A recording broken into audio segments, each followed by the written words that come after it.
1, 2, 3, lepas.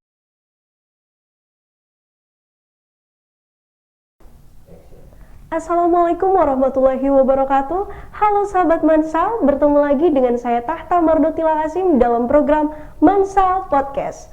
Nah teman-teman, kali ini kita kedatangan bintang tamu yang sangat menarik. Namun tunggu sebentar, kita memiliki tema perspektif pada salah satu cabang olahraga panahan membentuk karakter. Dan saat ini sudah hadir bersama saya Bapak Muhammad Iqbal Hasan. Langsung saja kita sapa teman-teman. Assalamualaikum Pak. Waalaikumsalam warahmatullahi wabarakatuh. Wah, gimana nih kabarnya Pak? Alhamdulillah sehat. Wah, Masya Allah sehat nih.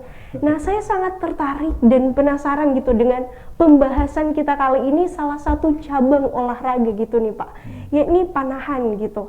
Nah, kalau menurut Bapak sendiri, apakah olahraga panahan ini merupakan salah satu sarana untuk membentuk karakter seseorang gitu Pak? Gimana nih pendapatnya? Iya, sebelumnya kita lihat dulu ya karakter apa yang mau kita harapkan ada dalam diri seorang, ya kalau kalian dalam usia sekolah gitu ya, anak sekolah itu kan diharapkan jujur ya. Iya benar sekali. Diharapkan sabar ya, kemudian mentalnya tahan banting gitu iya, kan. benar sekali. Kalau itu yang diharapkan, olahraga ini mungkin akan jadi salah satu media untuk melatih. Jadi kalau misalnya begini, kita dilatih misalnya ketika memanah, di dalam memanah itu kan ada ada angka-angka yang ada sasaran harus dibidik. Ya. Itu kita diminta jujur untuk melaporkan misalnya, Pak ini anak panahnya kena di mana? Di 9 atau di 8? Karena di event-event yang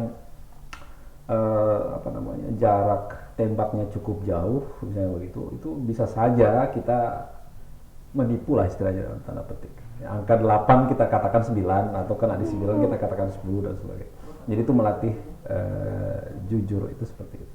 Kemudian juga bisa melatih kesabaran. Memanah itu sebetulnya berlatih mengalahkan diri sendiri. Wow. Jadi ini kan bukan olahraga tim yang seperti basket yang harus dimainkan oleh 5 orang. Sepak bola harus 11 orang. Voli harus 6 orang ya. Sepak takraw 3 orang. Ini sendiri. Jadi kita harus berusaha menahan sabar untuk bisa mengalahkan diri sendiri. Karena kadang-kadang kalau kita terburu-buru, ya, kita tidak sabaran atau sebagainya, itu hasil scoringnya itu justru buruk, jelek. Jadi kalau karakter sabar, karakter jujur, tahan banting mental ya, karena latihan juga kadang-kadang menguji sabar. Kalau kita latihan di tengah terik matahari gitu atau harus kena hujan, ya kurang lebih bisa mewakili lah untuk anak-anak usia sekolah, kuliah. Bahkan saya juga masih terus belajar bagaimana supaya mental saya bagus dengan olahraga ini. Wow. Jadi olahraga panahan ini juga melatih kejujuran kita, kesabaran kita gitu ya Pak. Betul. Nah tadi Bapak sudah bilang bahwa dengan olahraga panahan ini bisa melatih entah itu kejujuran, kesabaran untuk diri kita sendiri, dan Bapak juga masih belajar gitu. Nah pasti dalam hal memainkan olahraga panahan ini dibutuhkan kedisiplinan gitu. Nah gimana nih hubungan kedisiplinan itu untuk kita terapkan dalam hal permainan panahan ini gitu Pak? Ada peraturan-peraturan ya. Kalau dalam olahraga ini, contoh saya berikan contoh praktis. Seorang pemanah itu harus berdiri di shooting line namanya pada saat memanah. Jadi dia tidak boleh berdiri di depannya atau di belakang shooting line. Itu bentuk garis ya. Biasa ditandai warna merah atau kuning sehingga orang bisa lihat orang ini berdiri di tempat yang seharusnya atau tidak. Itu kita harus begitu. Jadi kita harus berdiri di shooting line, tidak boleh berdiri di luar shooting line. Itu melatih disiplin seperti itu. Kemudian juga pada saat ada teknik yang namanya bidikan ya. Pada saat membidik itu supaya sasarannya bagus dan anak panah kita kena di tempat yang bagus, itu kita menahan nafas. Jadi pada saat syuting itu, pada saat membidik, kita menahan nafas. Karena waktu kita bergerak, kalau kita bernafas, dagu kita bergerak, itu akan membuat anak panahnya nyasar. Nah, itu biasanya ada 3 sampai 5 detik yang kita tahan gitu. Nafasnya kita tahan. 1, 2, 3, 4, 5. Nanti adik-adik bisa kalau sambil belajar nanti kita akan buktikan bahwa orang yang tidak disiplin, dia misalnya berlatih 3 detik menahan nafas. Itu kalau dia lost sampai 5 detik, itu hasilnya tidak sama. Begitu juga anak yang biasanya menahan nafas sampai 5 detik atau 6 detik. 1, 2, 3, 4, shoot. Ketika dia misalnya tidak disiplin, dia keburu pada detik ketiga dia sudah lepas anak panahnya, itu bisa beda. Wow, beda gitu ya. Tidak sama hasilnya. Jadi ada timing gitu ya. Oh, ya, itu juga kemudian ini juga ya, cara memegang juga ada yang memegangnya seperti ini, ada yang seperti ini. Itu kalau tidak disiplin kita cara memegangnya, tidak konsisten, itu kan beda. Meletakkan, ini kan kita begini ya gayanya. Ini busurnya, ini anak panahnya di sini kan, kita begini ya. Nah, ini juga meletakkan di pipi, itu juga harus disiplin. Anak panah misalnya ada 6 nih, anak panah. Ini contoh, boleh saya contoh ya? Boleh nah, dong, ini teman-teman yang pengen lihat. Oke, kita seperti ini misalnya. Ini namanya anchor, jangkar. Kita meletakkan anak panah di sini, itu harus disiplin. Anak panah pertama sampai anak panah ke-6 itu harus di sini, di pipi sebelah sini. Tidak boleh pindah ke sini. Beda hasilnya. Nah, itu jadi harus disiplin. Harus di sini, kalau di sini terus, kalau di sini terus. Ada yang meletakkan dekat mata, itu terus seperti itu. Tidak boleh pindah-pindah. Ini olahraga akurasi, konsistensinya tinggi. Dan kalau tidak disiplin, saya jamin 100% tidak akan konsisten. Dan kalau tidak konsisten ya itu hasil scoringnya, scoringnya itu tidak akan sama. Jadi ada tata caranya apa yang harus dilakukan dan yang tidak bisa gitu. Dan itu latih disiplin. Itu akan membuat kita misalnya, saya sudah janji hari ini saya mau bangun jam 5 pagi. Itu udah masuk di di mindset saya akan bangun jam 3. Itu seperti kita melatih itu tadi. Saya melatih anak panah harus di pipi sebelah sini. Kalau kita pindah-pindah gitu, kalau kita pindah-pindah tidak konsisten, itu akan terbawa ke kehidupan kita juga. Seperti itu. Jadi butuh kedisiplinan dalam bermain. Konsistensi, banyaklah hal-hal baik yang dipelajari di olahraga ini. Jadi ada tata caranya, gimana nih cara memegang dan lain sebagainya. Tekniknya. Jadi punya teknik tersendiri. Dan pasti ketika kita memainkan panahan ini dibutuhkan juga konsentrasi dan kefokusan gitu Pak. Nah gimana nih cara Bapak bagikan tipsnya buat teman-teman melatih kefokusan itu dalam memainkan panahan ini? Oh iya. Tadi saya bilang ada yang namanya teknik ya. Di panahan itu ada tahap tertentu. Jadi ada tahap tertentu yang ada teknik ya, ada teknik. Saya biasa membagi dalam 4 gerakan besar, 4 hitungan besar. Boleh saya peragakan? Boleh. Nggak apa-apa ya? Misalnya? Iya boleh, silakan Pak. Nah ini mau diperagakan nih sama Bapaknya langsung teman-teman. Nih ya contoh ya, saya berdiri, bisa tercover, ya. Ya. Ini contoh 1. Ini persiapan. Ya persiapan. Kita bahas fokus ya.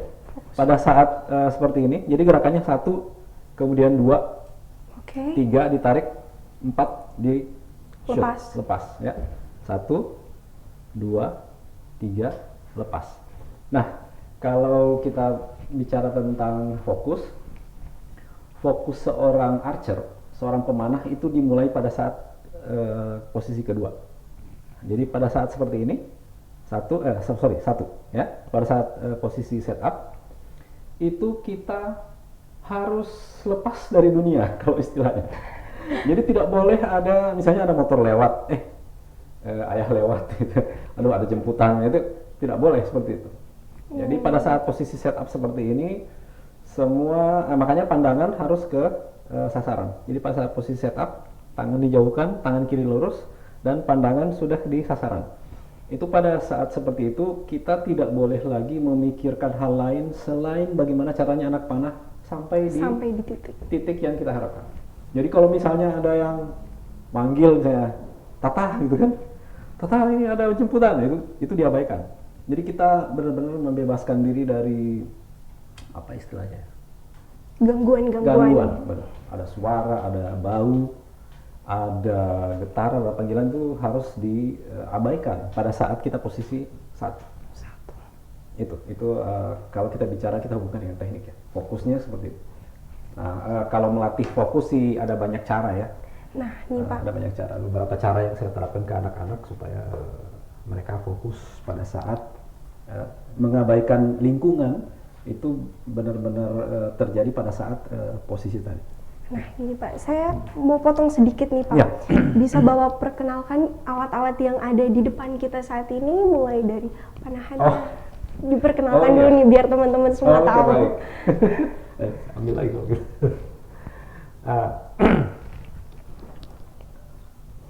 Oke, Mbak Tata. Kalau yang awam sering lihat ya, ini olahraga kan masih baru ya di Gorontalo ya? Iya masih baru banget nih di Gorontalo. Orang awam melihat yang saya pegang ini sebagai dinamakan busur. Busur ya. Nah, tetapi ada bagian-bagiannya. Bagian yang kayu ini yang saya pegang yang terbuat dari kayu itu namanya riser. Ya sebelumnya ini istilahnya bahasa Inggris. Nggak tahu apakah, tapi memang istilahnya bahasa Inggris.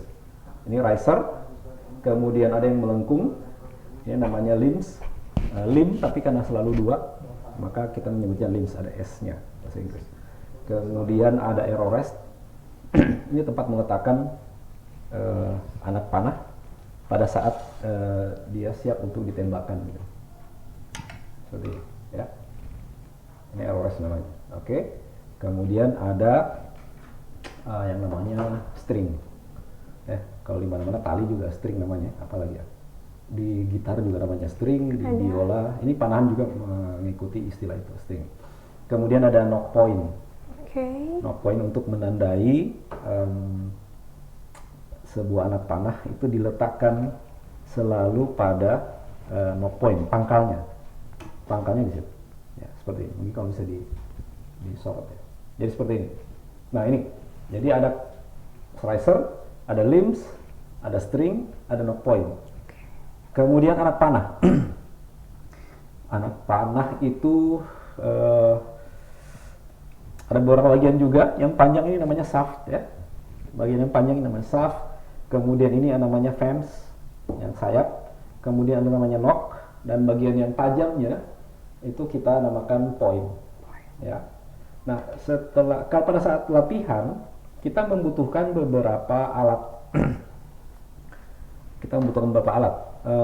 Contoh ini, tempat untuk meletakkan busur, ini namanya bow stand. Ya.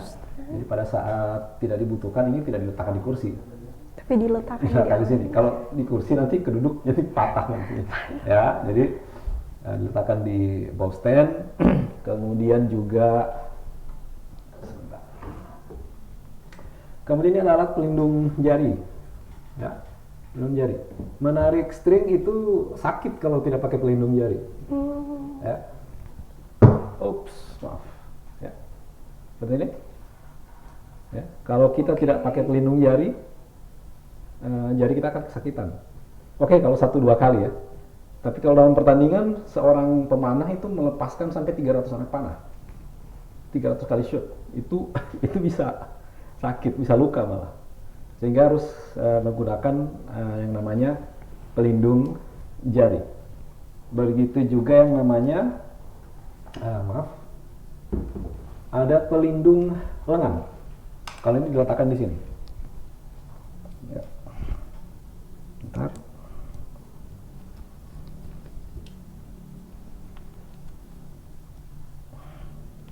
Nah, pelindung lengan. Gunanya melindungi lengan kita dari pecutan string. Ya, jadi pada saat dilepaskan, kan begini ya, kita tarik, ini dilepaskan kan, teng. Nah, string itu kan larinya ke arah sana. Ini kalau tidak kita lindungi, Pernah dipukul pakai penggaris enggak? Pernah pakai rotan? Dipukul pakai rotan? Belum Belum sih, pernah. Pak. Belum sih, Pak. Belum pernah sih, Pak. Nanti Pak Guru coba dulu. Ini rasanya seperti itu. Wow, sakit banget. Biru bisa sampai 2 hari 3 hari. Ya kan ada pelindung ini. Jadi seperti ini. Next, dia shoot. Semakin jauh kita berlatih menanah, jarak tembaknya semakin jauh, pecutan ini semakin keras, dan efek yang ditimbulkan di tangan itu bisa semakin parah. Bisa berdarah, bisa. Jadi saya selalu memakaikan ini ke pemula karena pada beberapa pemula yang nekat tidak pakai dan kemudian kena pecut, itu kemudian pada saat dia latihan, dia tidak lagi memikirkan bantalan, yang dia pikirkan adalah bagaimana supaya tidak kena pecut. Jadi konsentrasinya terbagi. Pada saat dia membidik, dia bukan memikirkan bagaimana arrow-nya sampai di sana, yang dia pikirkan adalah kena nggak nih. Dan itu bisa traumatik. Jadi pada saat dia berlatih akan trauma. Jadi dibutuhkan konsentrasi yang penuh nih kalau konsentrasi tinggi. Nah, tadi Bapak sudah jelaskan gimana teknik permainannya dan bahkan sudah mengenalkan alat-alatnya kepada teman-teman semua gitu. Nah, kalau saya rasa dalam permainan ini dibutuhkan kepercayaan diri dan ketahanan mental gitu. Kalau dari pandangan Bapak sendiri, kepercayaan diri dan ketahanan mental seperti apa itu? Kepercayaan diri. Tadi saya bilang, ini bukan olahraga yang dimainkan secara beregu. Ini bukan basket yang harus 5 orang baru bisa main, bukan sepak bola yang harus 11 orang. Ini sendiri. Jadi pada saat kita bertanding, kita maju ke syuting line sendirian. Kita bertanggung jawab terhadap hasil kita sendiri. Berlatih juga kadang-kadang malah sendirian. Teman berlatih bisa, tapi mungkin dia dengan targetnya sendiri. Contoh, saya mungkin berlatih di jarak 25 atau 30 meter. Teman saya bisa jadi di 40 meter. Jadi dia punya target sendiri. Saya harus bertanggung jawab terhadap hasil latihan saya sendiri. Maju pertandingan juga sendiri. Seperti itu. Kalau saya pelatih, di posisi pelatih, saya juga harus percaya diri karena orang akan melihat, wah itu yang menang anak pelatihnya siapa? Oh, punya Coach Iqbal. Oh, yang kalah juga gitu ya. Jadi kita melatih ketahanan mental mental dan belum lagi memang yang namanya ketahanan mental ya, menghadapi kekalahan itu tidak mudah. Benar. Kita sudah yakin bahwa bidikan kita bagus gitu.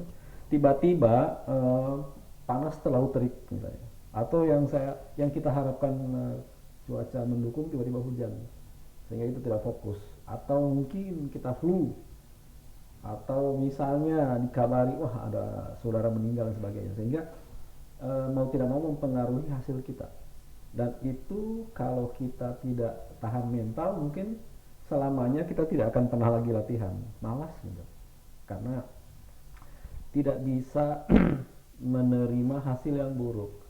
Nah ini kan kita berlatih, setiap latihan itu anak-anak yang latihan di tempat saya itu melesatkan sampai 72 anak panah setiap kali latihan. Nah itu perjuangan. Perjuangan karena ada yang pamit misalnya, coach saya nggak latihan ya hari ini ya. Kenapa? Capek saya. Capek. Iya, atau coach besok ulangan, fokus saya nggak di situ. Jadi itu yang harus kita latih bahwa kita tetap bisa melakukan ini, berlatih dengan baik, dan itu melatih mental kita untuk bisa menerima bahwa kadang-kadang tidak selalu apa yang kita harapkan terjadi di lapangan itu terrealisasi. Saya target misalnya medali emas, tiba-tiba hanya dapat perak atau perunggu atau malah tidak naik podium sama sekali. Itu melatih ketahanan mental. Jadi bukan berarti gagal ya, karena ini kan berjalannya waktu, kita insya Allah makin hari makin mahir. Mahir. Kalau kejuaraan kali ini kita tidak naik podium, itu tidak berarti dunia kiamat. Ya, itu melatih mental. Oke, next time saya harus masuk podium. Gitu. Atau yang targetnya medali perak, tiba-tiba saya cuma dapat perunggu. Itu kalau tidak tahan mental, dia tidak akan pernah bertanding lagi. Jadi dari hal-hal sekecil itu saja bisa melatih ketahanan mental kita gitu. Seperti itu. Nah, tadi Bapak sudah jelaskan bahwa ketahanan mental ini sangat diperlukan juga dalam hal panahan, dalam hal bermain panahan. Nah, Ketahanan mental ya? ya ketahanan mental dan kepercayaan diri Kepercayaan gitu. diri, oke. Karena nanti yang bakal menghadapinya ada diri kita sendiri, sendiri. kita sendiri, dan kita harus bertanggung jawab dengan hal itu. Oke. Nah, kalau dari Bapak sendiri, apa nilai yang bisa kita ambil dari permainan olahraga panahan ini, dan apa hubungannya dengan pembentukan karakter?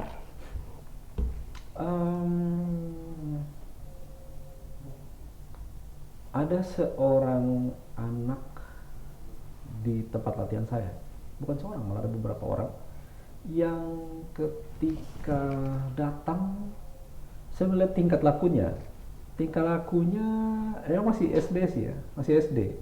Tapi untuk level anak SD itu tidak normal. Jadi dia suka memainkan ini seperti ini. Ini dilempar-lempar gitu kan, lempar-lemparin, padahal kalau hilang juga lumayan harganya. Seperti ini juga, dia buang-buang gitu. Kursi yang teratur diacak-acak, atau yang teracak-acak diatur gitu. Jadi ada anak yang tingkah lakunya tidak normal. Nah pada saat beberapa kali latihan, dia latihan sekarang udah sekitar 6 bulan sampai 1 tahun, itu lebih sekarang lebih teratur. Jadi dia tidak lagi semacam tidak terkendali. Kalau autis mungkin terlalu ekstrim. Dia tidak autis, tapi tingkahnya agak tidak normal. Nah sekarang dia tumbuh baik dan normal. Dia bagus sekarang. Jadi hasilnya juga bagus. Kemarin di kejuaraan dia sempat dapat medali perak ya. Dia kejuaraan yang terakhir, tapi itu tahun 2021 ya. Dia sempat dapat medali, padahal tadinya mungkin kita akan melihat anak yang tidak fokus seperti ini nggak bakalan bisa. Tidak fokus, dia lempar-lempar ini dibuang-buang gitu kan. Yang khawatir kan kalau ini arrow yang tajam tuh dimainin kan kena orang. Ini bahaya, tajam kan. Tapi alhamdulillah sekarang dia bisa berlatih dengan baik dan bisa dapat medali perak. Wow. Alhamdulillah. Ya jadi ada karakter yang dia menjadi lebih sabar, lebih teratur, percaya diri. Tadinya anak itu selalu bilang begini. Saya nggak sebut namanya. Dek, misalnya, Dek, nanti begini ya caranya, tag 1, 2, 3, 4. Kata pertama yang dia selalu bilang, saya tidak bisa coach. Wah, saya tidak bisa. Saya tidak bisa coach. Ada juga dia kakak beradik yang agak aneh itu kakaknya. Adiknya tidak begitu, tapi kakaknya yang agak. Dia selalu bilang, saya tidak bisa coach. Saya akan gagal coach. Ada satu anak lagi yang sudah merantau sekarang masuk pesantren di luar. Itu dia selalu bilang ketika kejuaraan dia selalu bilang mau kalah aku coach. Seperti itu. Pesimis. Jadi pesimis duluan. Nah itu alhamdulillah kita latih dan mereka bisa menemukan kepercayaan dirinya setelah ya memang agak lama sih. Tapi memang kan yang namanya melatih mental tidak semudah kita melatih otot. Kita melatih otot ini ya, kita angkat barbel, sebelum angkat barbel kita ukur, setelah angkat barbel kita ukur lagi, mungkin berubah ini ya ukuran otot kita. Tapi mental tidak semudah itu dibentuk. Kalau boleh tahu nih Pak, apa yang dari Bapak sendiri biasakan gitu ke anak itu bisa sampai meraih medali gitu? Sebetulnya latihan normal ya. Jadi tidak ada tips khusus, tapi jadi saya melatih kesabarannya. Tidak ada tips khusus sih sebenarnya. Tapi memang olahraga ini karena memang mengharuskan, olahraga ini mengharuskan sabar.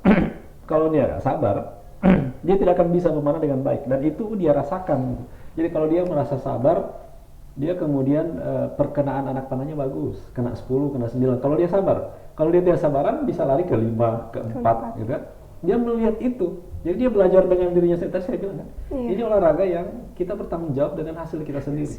Dia anak ini lalu belajar, Dek, kalau kamu lebih sabar menahan nafas gitu ya, 3 detik dan bukan langsung lepas anak panahnya, hasilnya bagus. Coba tahan 3 detik. 1, 2, 3, cepat, ya 10 coach. Nah, dia lalu merasakan, kalau saya sabar, hasilnya bagus. Gitu. Itu ya. Jadi tanpa tips khusus sebetulnya olahraga ini sudah mengajarkan hal-hal baik ke anak-anak itu. Karena waktu itu kita melawan yang dari luar ya, Jakarta, Depok yang panahan itu sudah lebih dulu eksis di sana. Anak yang selalu bilang saya akan kalah coach, saya mau kalah ini coach, tidak bisa menang saya ini coach, saya tidak bisa coach. Anak itu kemudian bisa menang karena saya bilang sudah, kamu menang atau kalah kamu shoot saja, kan tidak ada hukuman untuk yang kalah gitu kan. Tidak ada hukuman untuk yang kalah, silakan shoot aja. Itu melatih apa istilahnya, kepercayaan diri untuk saya tidak masalah kalah ya, tidak masalah ya, tidak masalah. Umi tidak marah, Adi tidak marah, enggak masalah, shoot aja, nggak apa-apa. Wow, tapi kadang ada juga nih anak-anak yang nggak sabar gitu Pak ya. Ada juga, gitu. Cuma alhamdulillah sekarang ya, jadi setelah mereka datang berlatih, saya melihat perubahan itu di tahun pertama, setelah tahun pertama. Jadi kalau dia datang, kita kan latihan pekanan ya, setiap pekan kita latihan. Bahkan ada anak yang 2 kali sepekan. Jadi dalam 1 tahun itu terasa bahwa anak yang tadinya tidak percaya diri, anak yang tadinya tidak sabaran, mudah marah, mudah kecewa, itu berubah mental. Wah. Dan orang tuanya bilang, coach di sekolah dia sekarang prestasinya lebih bagus. Gimana tuh? Dia prestasinya lebih bagus. Kenapa prestasinya bagus? Dia lebih sabar belajar. Dengan cara berlatih sabaran di panahan. Jadi dia kemudian dengan, kalau dia gerasa gerusuk gitu, tidak sabaran, hasil panahannya kurang bagus, dia kemudian memilih untuk saya akan sabar sehingga hasil saya bagus. Itu terbawa ke sekolah. Dia lebih sabar belajarnya, dia lebih sabar bangun paginya. Jadi hidupnya lebih teratur dan membawa prestasinya semua lebih bagus. Itu dikatakan orang tua. Saya bilang, alhamdulillah Bu, kalau anaknya lebih bagus kan. Jadi semuanya tergantung kita sendiri gitu. Kita sendiri. Ini panahan ya. Kita mau jadi hitam, jadi putih, jadi biru, jadi abu-abu, bergantung sangat kepada diri kita sendiri. Jadi salah satu tips nih untuk mengontrol emosi kita dalam bermain panahan ini ya kuncinya sabar gitu Pak. Harus sabar, harus bisa mengalahkan diri sendiri. Sabar. Nah, saat kita berlatih panahan ini, apa memungkinkan ada terjadi kerjasama atau kebersamaan gitu? Kalau dari Bapak sendiri? Ini olahraganya individual, tapi nomor yang dipertandingkan juga ada nomor beregu. Nomor beregu. Tapi tetap saja scoringnya itu perorangan. Jadi walaupun kita bertiga atau kita berlima nih ya, di dalam satu tim, kalau beregu itu biasanya cuma 3 orang. Ada yang beregunya campuran, ada yang putra, beregu putri maupun campuran. Jadi tetap dimainkan secara tim. Dan itu juga melatih teammate begitu, ikatan antar tim. Karena begini, saya shoot udah 10 gitu ya, shoot 10 gitu. Tiba-tiba teman kita tidak 10, 8 gitu. Itu melatih juga. Karena begini, kalau kita marahi dia, kenapa cuma 8 gitu? Jangan digitukan. Jangan digitukan. Itu nanti ero berikutnya akan tambah buruk dia. Dia akan merasa bersalah, aduh kasihan. Teman saya 10, saya cuma 8. Kalau dijumlahkan cuma 18. Tim sebelah 10 dan 10. Jumlah angkanya 20. Dia justru harus di support. Sudah, lupakan. Di kami ada yang namanya shoot and forget. Shoot and forget. Apapun hasilnya, mau 10 forget. Mau 8 forget. Jadi kalau misalnya saya 10 misalnya di dalam ini ya, di dalam beregu ini, shoot tek 10. Teman saya shoot cuma 8. pasti kecewa ya, secara manusiawi dia kecewa. Iya, kecewa. Tapi tadi kita melatih itu, shoot and forget, sudah lupakan. Ada nilai kebersamaan gitu. Yes, lupakan. It's not a big deal. Sudah, selesai situ. Selesai itu tidak bisa diulang lagi kan? Iya, tidak kita bisa. masuk ya, kita masuk ke anak panah berikut. Kita masuk ke anak panah berikut. Seperti itu. Jadi nilai kerjasama yang didapat ya dari hal-hal seperti itu.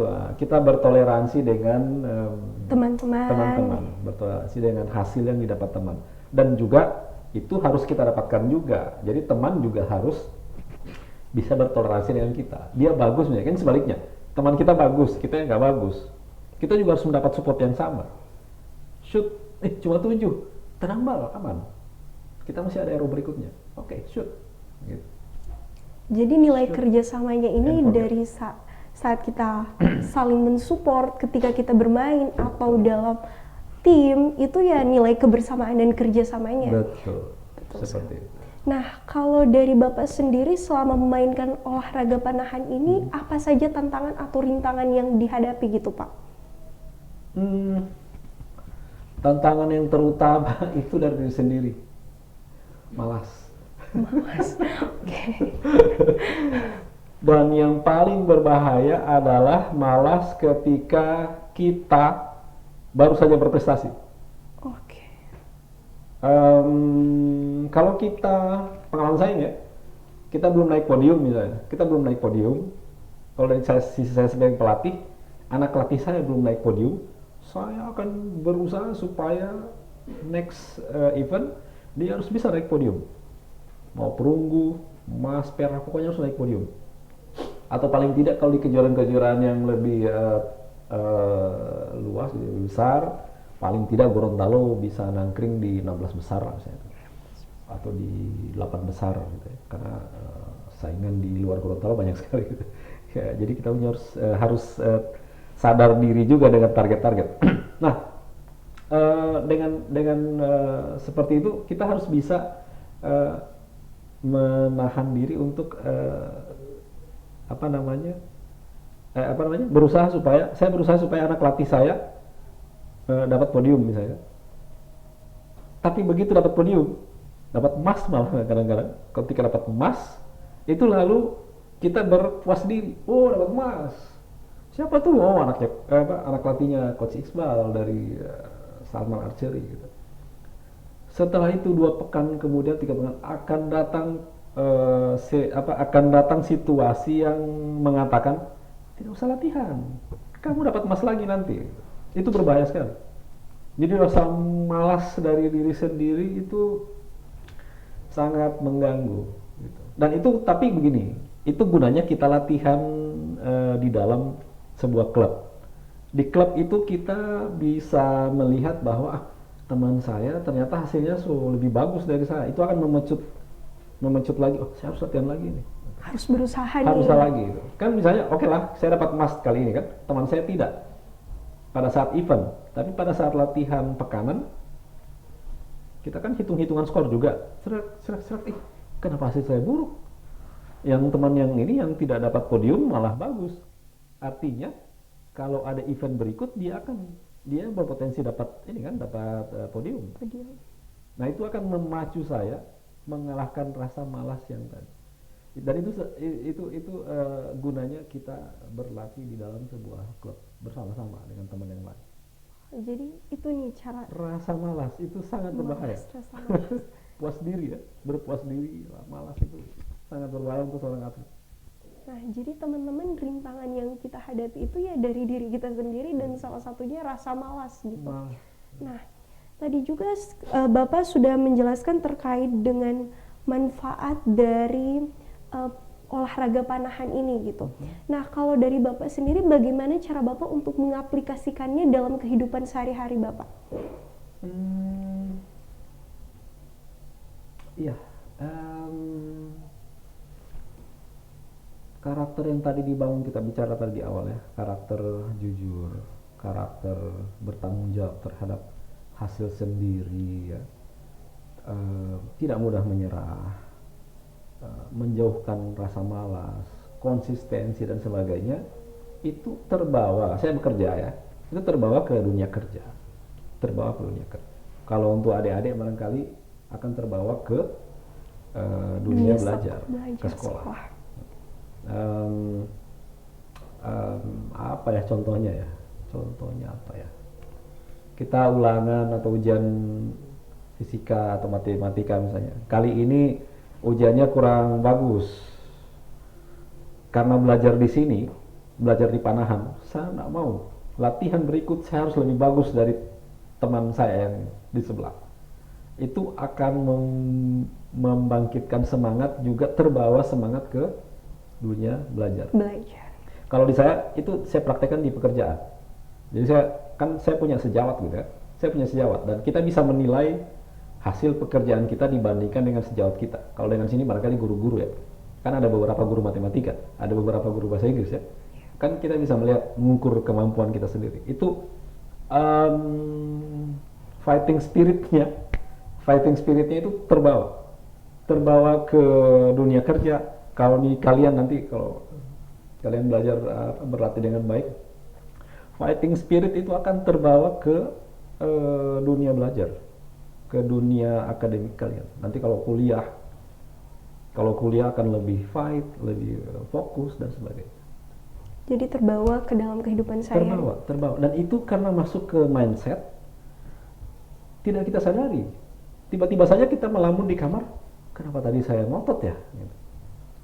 Tiba-tiba saja kita menilai, wah hasil ujian saya ternyata bagus ya. Saya kayak tadi yang orang tua tadi yang bilang ke saya, Pak, coach, si anaknya ini ternyata makin hari makin teratur ya. Jadi sekarang dia cuci piring sendiri, dia menyetrika sendiri pakaiannya. Lebih bertanggung jawab. Gitu. Itu tidak disadari karena masuk ke dalam mindset. Tidak kita rekayasa. Gitu. Tidak kita rekayasa. Itu terjadi karena rasa tanggung jawab, rasa jujur, rasa berempati dan karakter-karakter positif lainnya yang terlatih karena kita mempelajari olahraga. Jadi olahraga ini memiliki banyak manfaat yang dapat kita aplikasikan dalam kehidupan sehari-hari. Nah, jadi dari Bapak sendiri nih, bisa tolong bagikan tips bagi siswa-siswa di Mans 1 Kota Gorontalo agar bisa lebih menyukai untuk olahraga panahan ini. Gimana nih Pak? Ya nanti kapan-kapan guru-guru bisa mengundang saya. Ada waktu luang untuk siswa-siswa. Nanti kan tempat latihan saya kan tidak jauh dari sini, cuma 500 meter dari sini. Kita coba bawa bantalannya, karetnya. Kita bawa bantalan karetnya.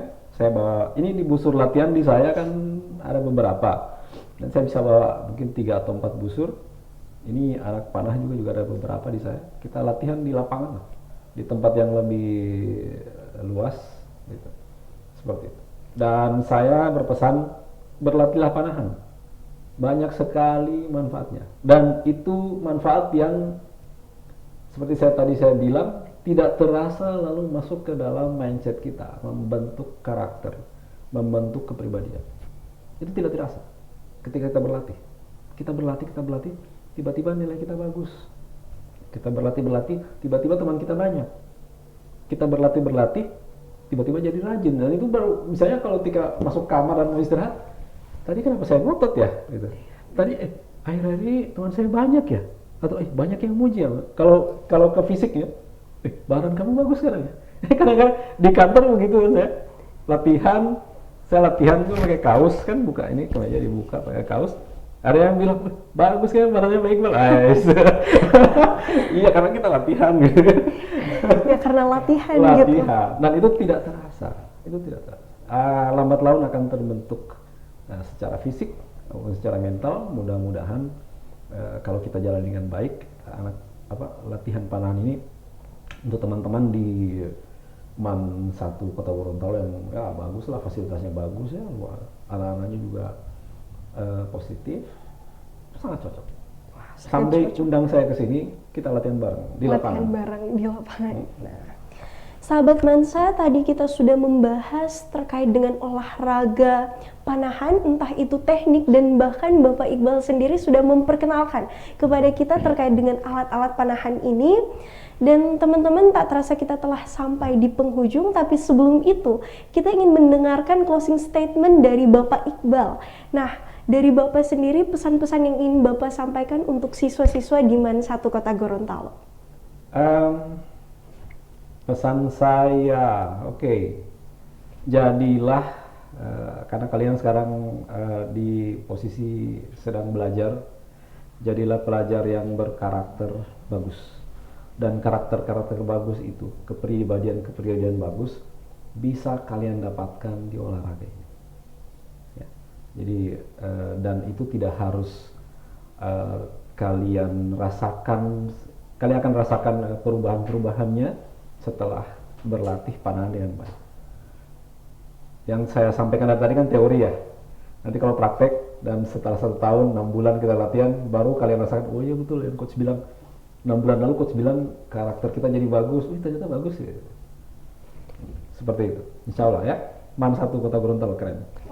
Jadi pesannya MAN 1 Kota Gorontalo keren. Nah teman-teman, kali ini kita telah berbincang banyak hal dengan Bapak Iqbal, dan saat ini saya Tahta Mardutila Kasim selaku host Mansa Podcast, Mansa TV, pamit undur diri. Wassalamualaikum warahmatullahi wabarakatuh dan sampai jumpa. Waalaikumsalam.